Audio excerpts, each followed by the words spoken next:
1792 project was an exciting project for us. It's a project that was let a few years ago, but right here in our what we call our home district within the state of Florida. And first became familiar with the intersection about in the 1980s when I was driving it and being challenged in the traffic myself with 3 lanes of traffic turning to the left and waiting for lots of time. When I knew the project was going to be happening, I could look at this situation in 2 different ways. I could be frustrated by it, knowing it was going to take a long time, or I could find out about it and be maybe proud of it in the end. So that's what I did.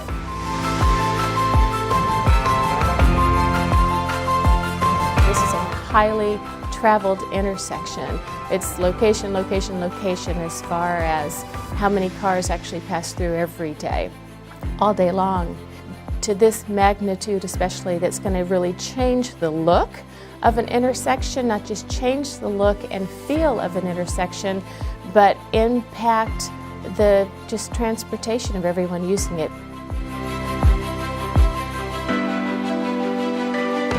436 goes from the west side of Central Florida all the way to the Orlando International Airport, so it cuts right through. 1792 runs from Sanford, Florida, all the way into downtown Orlando. So there's 2 main corridors here with a lot of traffic. The project is only about 5 miles from our office here. We have a lot of local resources, work crews, equipment, and it's an owner that we've done a lot of work with in the past, Florida Department of Transportation. The reason this was an important job for the Florida Department of Transportation was that this is a highly congested interchange, and there was as much as 110,000 people traveling through that intersection every day.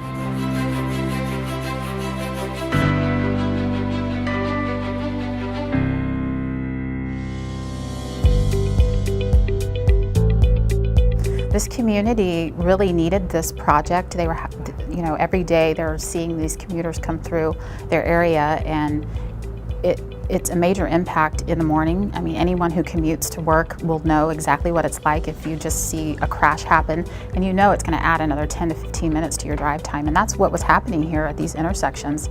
So with this new project that just happened, it's taken an average of 5 to 10 minutes off of everybody's daily commute. Our designer, both by sort of pushing the limits of what the Florida I-beam can do, and also working out all the geometry of the turn and through movements that had to go under the bridge, they were able to make the structure work with a concrete girder. What this was able to do is it saved us a lot of time and ultimately saved us almost $2 million.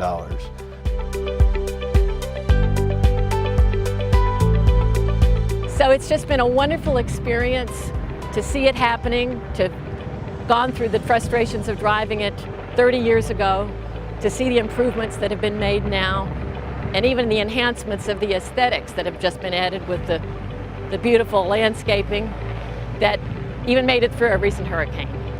So it's just been a real pleasure to be a part of it, and I feel like I have a piece in it. There are additional right-of-way parcels that are certainly available now, so the degree of additional commercial development in the area will certainly is positive.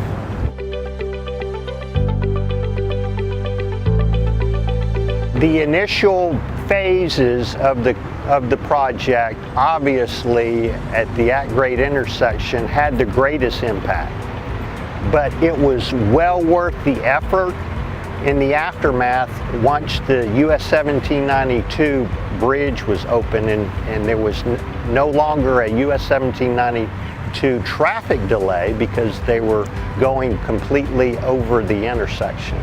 Traffic flow on US 1792 was impacted from a level of service D or F to a level of service A. I'll never forget the first day that I flew over it and then came by and talked to the personnel and said, it works.